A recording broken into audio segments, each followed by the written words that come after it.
Ruby இன்னைக்கு என்ன சமையல்? பார்த்து வரக்கூடாதா?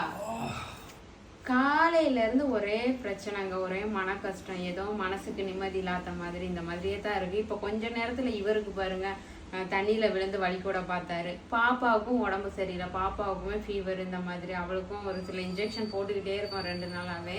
இந்த மாதிரி ஏதாவது ஒரு மன கஷ்டம் வந்துகிட்டே இருக்கு. நியூஸை திறந்தா அதை விட நம்ம வீட்டுல நடந்த மாதிரி இன்னுமே நம்ம மனசு இன்னுமே அதை நினைக்கிறப்போ மனசு அப்படியே துடிச்சுக்கிட்டே இருக்குங்க. உயிருங்கிறது, உயிர் வந்து எவ்வளவு முக்கியங்கிறது தெரியல. நம்ம இன்னைக்கு பேசுறோம், இன்னைக்குள்ள வாழ்க்கை நிஜம் இல்லாத மாதிரி இருக்கு.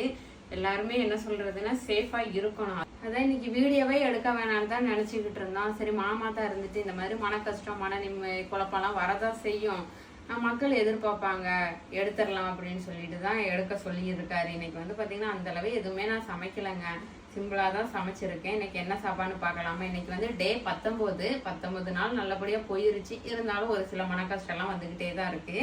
இன்னைக்கு வந்து பாத்தீங்கன்னா லெமன் சாப்பாடு,